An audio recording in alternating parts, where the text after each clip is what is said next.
The Jell-O program starring Jack Benny with Mary Livingston, Phil Harris, Kenny Baker, and yours truly, Don Wilson. The orchestra opens the program with No Wonder.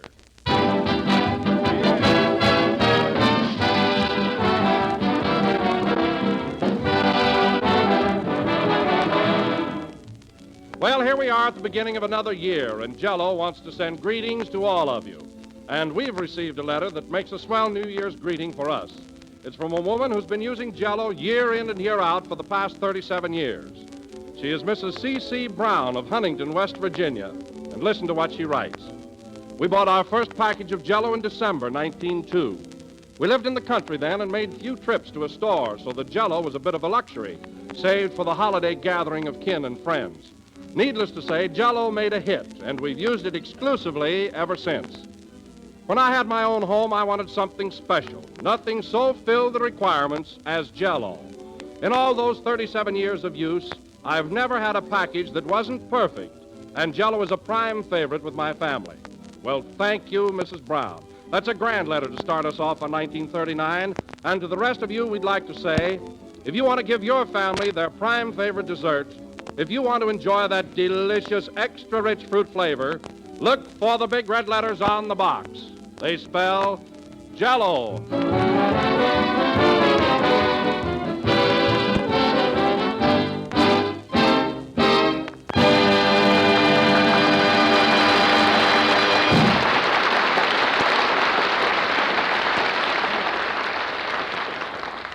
And now, ladies and gentlemen, this being the first day of the new year, it behooves me to introduce the star of this program in a manner befitting his dignity and position. Well.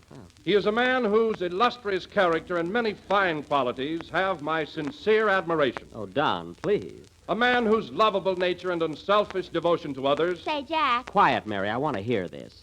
Go ahead, Don. Whose unselfish devotion to others has endeared him to the hearts of his public. How true. So I bring you none other than that sparkling, scintillating, outstanding personality... That's not me. I'll kill myself. Jack Benny.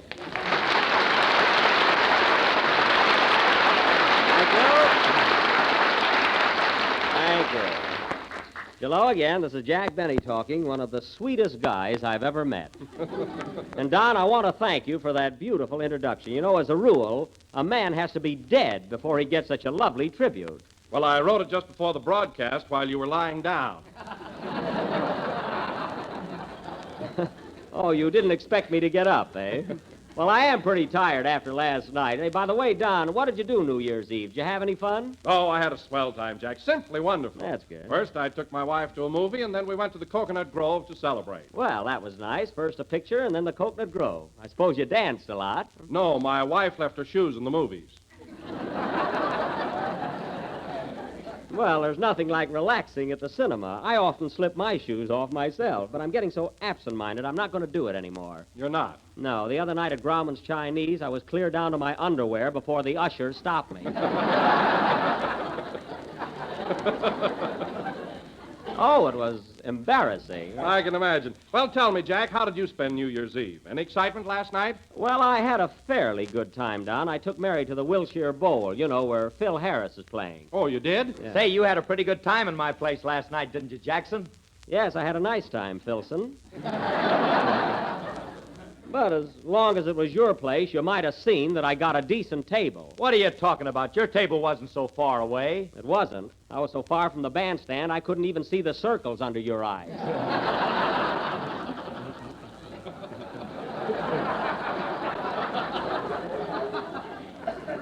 It's a fine table. Oh, you're exaggerating, Jack. There were a lot of people sitting behind you. Listen, Phil, the only people sitting behind me were from Pasadena, and they were home at the time.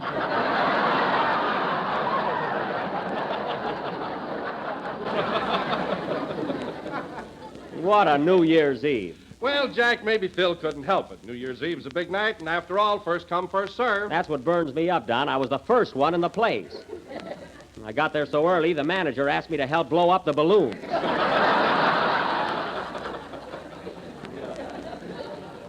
How do you like that? Well, you got paid for it, didn't you? That's not the point. Now, let me tell you another thing, Phil. I don't mind my table being far away, but the next time you seat me behind a post, please see that there's a knothole in it. Behind a post. What are you talking about? Oh, never mind. Hello, Jack. Happy New Year. Happy New Year. I was just telling Phil about the fine table he gave us last night. Imagine seating us behind a post. It burns me up. You're crazy, Jack. We weren't behind a post. We weren't? No, that was a piece of confetti on your glasses.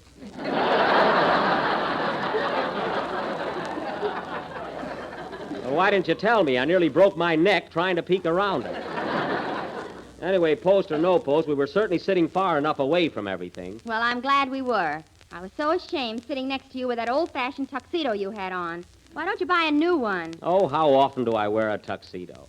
Besides, it isn't so old. It isn't. No. Go on. I put my hand in your pocket and pulled out a program from Ford's Theater. Listen, Mary, that suit might be a little out of style, but they're still wearing single...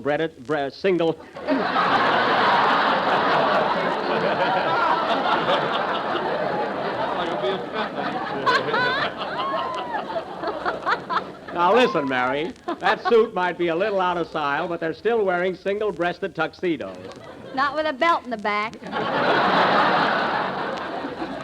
Well, they're coming back, so don't be so smart. Mary's right, Jack. Oh, she is. Your pants were so tight you had to wear your garters on the outside.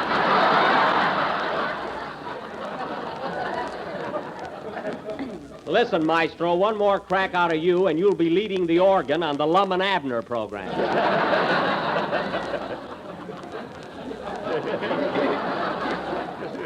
And another thing, Phil, the next time I dance by your orchestra, watch your baton. Remember that. Okay, buddy. Buddy yet. Incidentally, fellas, this being the new year, I was going to give you all a raise in salary, but the way you've been acting today, I'm not going to do it. I'd be satisfied just to get my regular salary on time.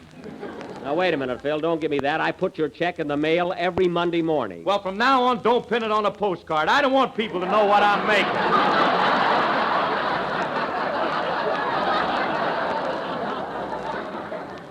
All right, Phil, cut out the beefing. Let's see if we can't inaugurate the new year with a little harmony. Oh, Jack, you want to hear something awful? What, Mary? Here it is, New Year's, and I forgot to write a poem about it. Oh, that's a shame. I'll sit right down and dash one off. Okay, hurry it up. I'll fill in a little time for you, Mary. Ladies and gentlemen, while Miss Livingston is struggling with her latest brainchild, let me remind you that one of the best ways to start out the new year is to have Jell-O for dessert. Darn this pen. It is tempting, delicious, easy to make, and comes in 6 delicious flavors. Hey, Jack, how do you spell knowledge, with an N or a K? With a K. Strawberry, raspberry, cherry. With a capital K? Orange. Yes, a capital K. Lemon and lime, for heaven's sake. I'm sorry, Don. And now, folks, going from the... All right, Jack, I'm all set. Why, Mary, is your poem finished already? Yeah? Gee, you work faster than George Bernard Shaw. Well, his beard gets in his way. Oh, that's right. What's the title of your poem? Goodbye, 1938. Hello, 1939. Well, that covers everything. Go ahead. Oh, Happy New Year. Happy New Year. Please don't be a sad and blue year. These last 12 months have been sublime. So goodbye, 38. Hello, 39. Well, so far, nobody is screaming. You just wait. Oh. I wonder who this coming year will be our favorite movie star. Will it be Garbo or Sonia Heine? So goodbye, 38. Hello, 39. 90. What has this year in store for us? For thee and thou, and thy and thus. Will Don get fatter? Will Phil be gay? Will Kenny get knowledge with a capital K? I doubt it. I'd like to ask you, if I dare, will Jack continue to lose his hair? Mary. And when it's gone, will it stay away? Goodbye, 38. Hello, toupee.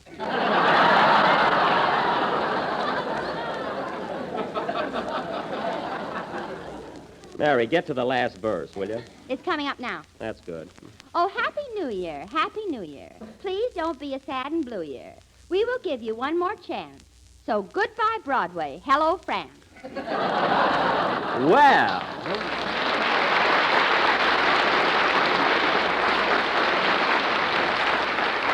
Mary, you finally did it. Hey, Phil, do you think you can follow Mary's poem with a number? I'll try. Okay, hit it, boys. Wait a minute. Come in. Mr. Benny? Yes? Oh, Happy New Year, Happy New Year, to the greatest man I know. And I bring you fondest greetings. There's a wagon. I must go.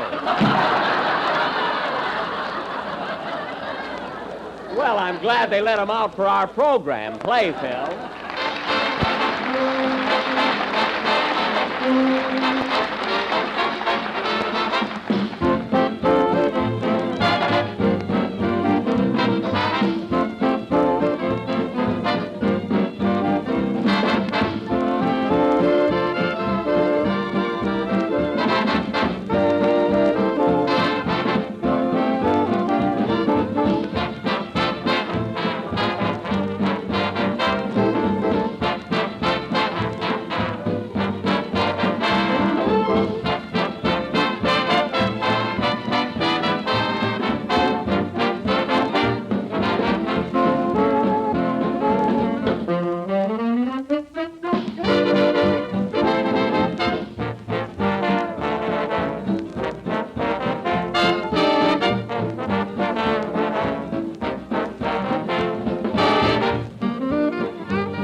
That was Say It With a Kiss, played by Phil Harris and his original orchestra.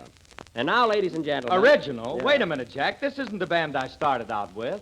I don't mean that, Phil. I mean when they look at their music, they still play something original. And speaking of the band, Phil, you'd think that they could start out the new year by dressing a little better. Where'd they get those awful-looking neckties? Aren't they atrocious? They certainly are. Where'd they get them? I gave them to them for Christmas. Oh. And saying that reminds me, Phil, that was some Christmas present you sent me. You must have been under the weather when you bought it. Oh, no, I wasn't. I was sober as a judge when I bought your gift. You were not. I was, too. Then let me ask you something. What use have I got for a porthole?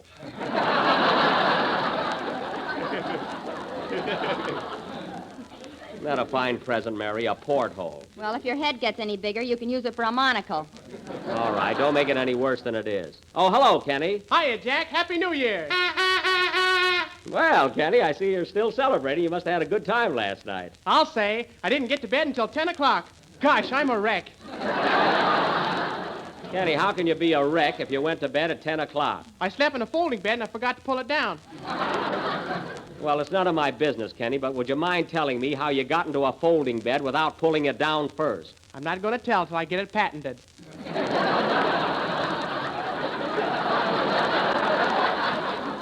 Oh, that's right. Guard your secret carefully. And stop blowing that horn. Well, I'm practicing for the Rose Bowl game at Pasadena tomorrow. Say, are you going, Jack? I certainly am. I wouldn't miss it for anything. Hey, Mary, I got a couple of good seats. You want to go with me? No. I went with you last year, and you were the only one in the stand wearing a raccoon coat and a beanie.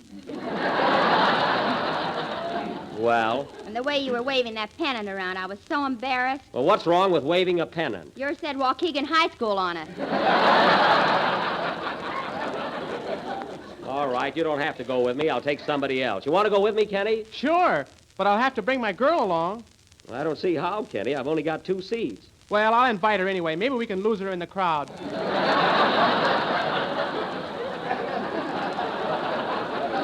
Yes, that ought to solve our problem. Incidentally, I mislaid my ticket somewhere in the house. I hope Rochester finds them. Hey, Jack, who do you pick to win the game, Duke or USC? Well, Phil, I'm a USC man myself, and I think it's a cinch for them to win. Oh, you do, eh? Well, how much do you want to bet? I didn't say anything about betting, Phil. I just told you who was going to win. Well, if you're so sure about it, why don't you want to bet? Because gambling is naughty. And you know it. You mean because you're a scaredy cat?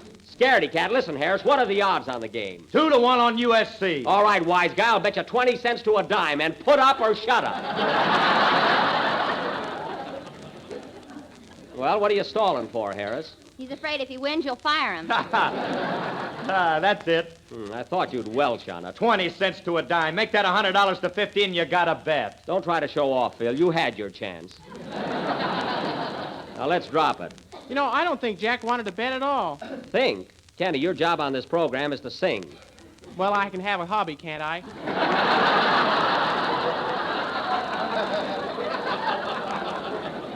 You better stick to stamps, Kenny, and go ahead with your song so we can get to do our play tonight. Okay.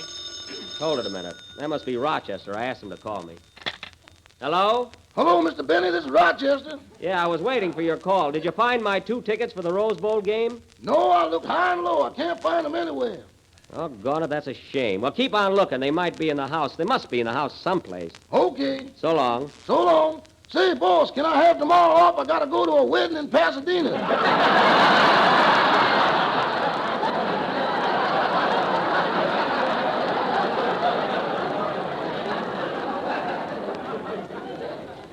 A wedding in Pasadena. Tell me, Rochester, who's getting married? What was that, boss? I said, who's getting married in Pasadena tomorrow? Oh, aunt of mine. An aunt of yours, eh? Who's she marrying? Some fella that's going to be my uncle. Uh-huh, I see. Now, at what time does this wedding take place? They kick off by 1:30. What's that? What did you say? Nothing. Keep quiet, operator. Rochester, there was no operator on the line. Now, you found those Rose Bowl tickets, didn't you? Well, You found those tickets, didn't you? am I under oath? Answer me. Did you or did you not find those tickets? Sing, Kenny. Listen, Rochester, when I get home tonight, I want to find those 2 tickets on the dresser in my bedroom. Okay, boss. Happy New Year. Go ahead and sing, Kenny. That Rochester. The only way I can keep things in my house is to nail him down.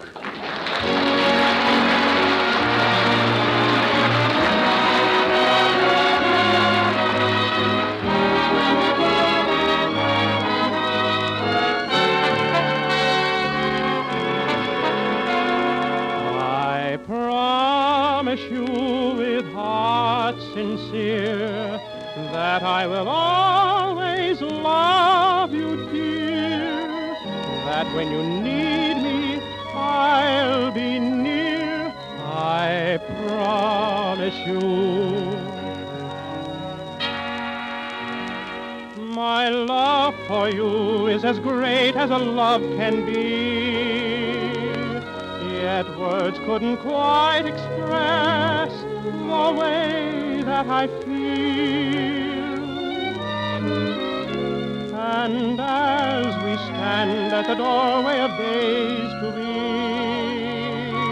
I faithfully take an oath on all that concerns us both. I promise you with heart sincere that I will always love you, dear. That when you need me, I'll be near. I promise you. I promise you I'll build a shrine where we can keep our love divine until the very end of time. I promise you. With every dawn that I awaken, I know my chances will increase to keep the vow I've taken, to see that your joys never cease. I promise you your heart will sing in what will seem eternal spring.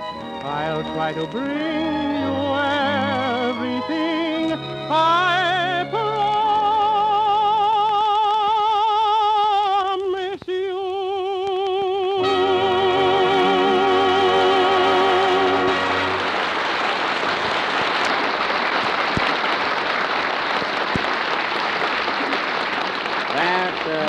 That was I Promise You, sung by Kenny Baker. And, Kenny, that was very good for a fellow who stayed up until 10 o'clock. Your voice hardly showed it. Oh, I'll pull myself together in a couple days.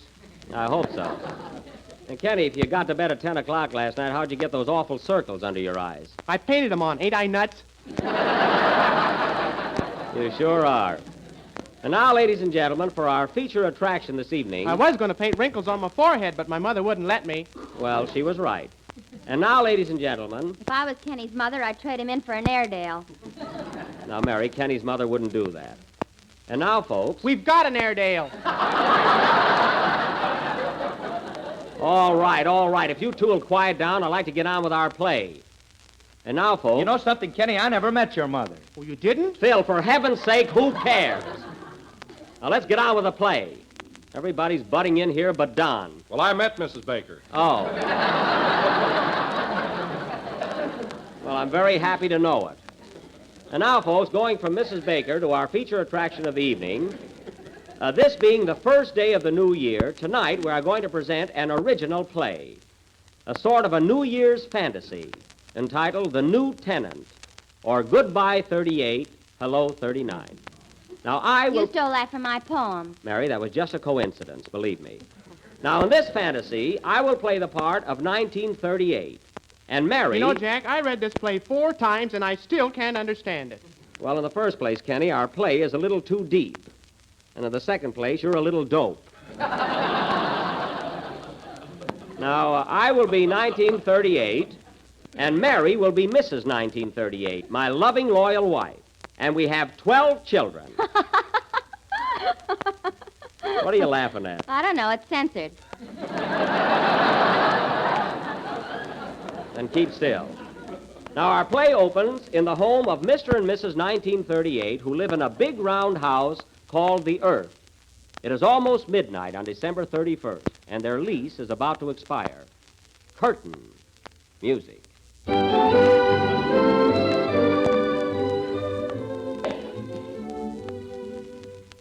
Oh, Mariah. What do you want, Pa? Better hurry up with that packing. The landlord says we got to get out by midnight to make room for the new tenant. The new tenant? Who is he? Oh, some little nudist by the name of 39. He don't know what he's getting into, does he, Ma? Nope. This house sure has been a mess, ain't it? You said it. Remember a couple of months ago when the bathtub ran over and got New England soaking wet? I sure do. And say, Pa, what about the time last spring when the roof leaked and we had to hang Los Angeles out to dry? Wasn't that awful? Yep. Hey, Pa, turn on the moon. I can't see what I'm packing here. Okay. Hey, Moon. What do you want, you old fossil? I want some light down here. And quit winking at my wife. Okay. Say, you want some milk, too? Milk? Yeah, a cow just jumped over me. Well, I'll be darned. Quit gabbing, Pa. We ain't got much time. That's right. Darn those shooting stars, they're having a feud again. Doggone it, Pa. Even with all our troubles, I kind of hate to leave here. So do I. After all, we did have a lot of fun. Remember the time that scallywag Howard Hughes flew around our house in 5.5 days? Do I? He sure had me dizzy. And then that fella Corrigan, he started to fly from the kitchen to the parlor, and the darn fool ended up on the back porch. Say, Pa, did you pack up all the swing music? I'm doing it now. Flatfoot Bluesy with the Floyd. Might as well take that with us. Say, Ma, it's 5 minutes to 12. We better start rounding up the kids. Where are they? Well, January, February, and March, they're outside playing on a cloud. Oh, where's April? He's taking a shower. Oh, he's always doing that. The rest of them are around here someplace. Well, tell him to stick close. We're going to leave in just a few minutes. I wonder who that can be. I'll go over and see. A tisket, a tasket. Boy, am I sick of that. Well, look who's here. Who is it, Pa? It's old man Mars from across the Milky Way. Hiya, Mars. Hiya, neighbor. Heard you were leaving tonight, so thought I'd drop over and say goodbye. Well, that was mighty sweet of you.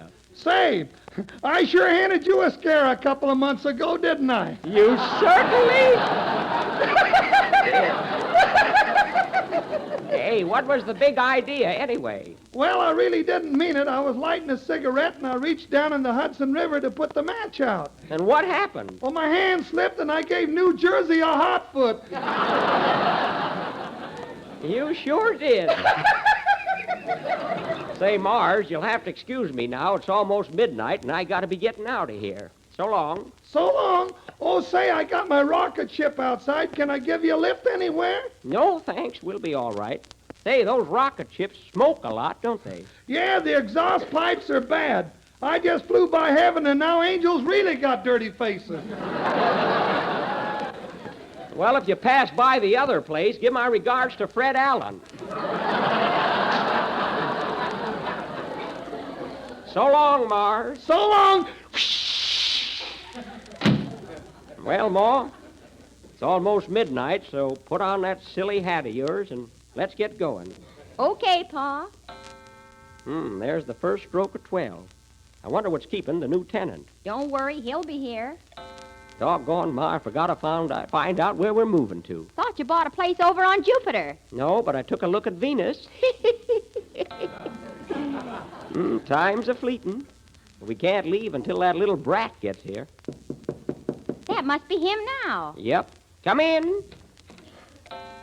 Well, hello, young fella. Are you the little New Year? I ain't Bobby Brain. Well, my boy, come right in. Well, this is it, young man. Tell me, what do you think of your new home? Boy, what a dump. This house could stand a lot of fixing up. I know it, son. There are a lot of things wrong here, my boy. Yes, sirree. That Spanish shawl on the piano there is all ripped and torn. Need a lot of mending. And another thing, the china is just about all smashed to pieces. And while I think of it, son, if you see some little lost sheep roaming about, try and find a place for 'em around the house somewhere. I'll do what I can. For heaven's sake, let's get going. Just a second more. Now, there's just one more thing, young fella. What's that? May not sound like much, but it's a mighty big issue. Your greatest worry, my boy, is going to be to pick out a Scarlett O'Hara. That had me groggy all year. Come on, Pa, you're talking too much. I'm coming, Ma. Say, young fella, if you want any Jell-O, you'll find plenty in the pantry. Thanks, old-timer. You're welcome.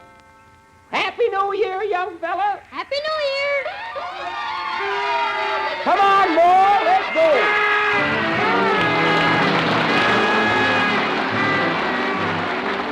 Here's a swell new dessert for the holiday season. It's one the whole family will enjoy, and it's easy to prepare. It's Jell-O butterscotch pudding. And until you've tried it, you don't know just how delicious a pudding dessert can be.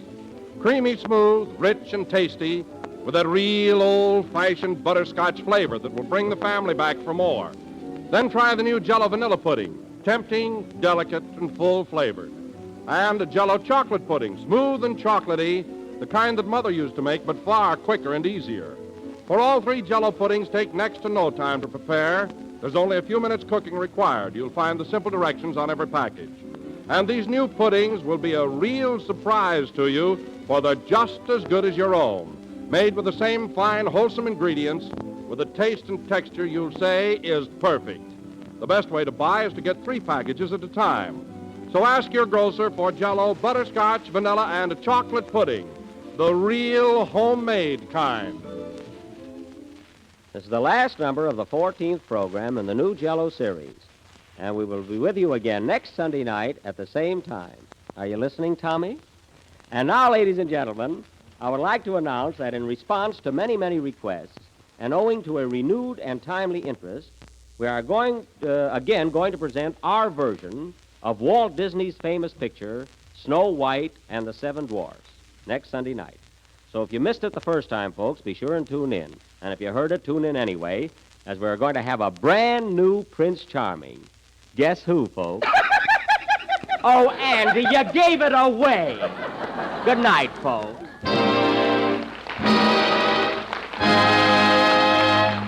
K-E-L-L.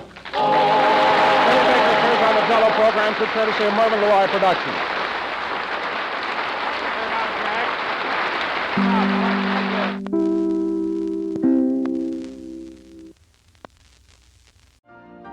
You've been listening to the OTR Gold Network. Find more classic radio at otrgold.com.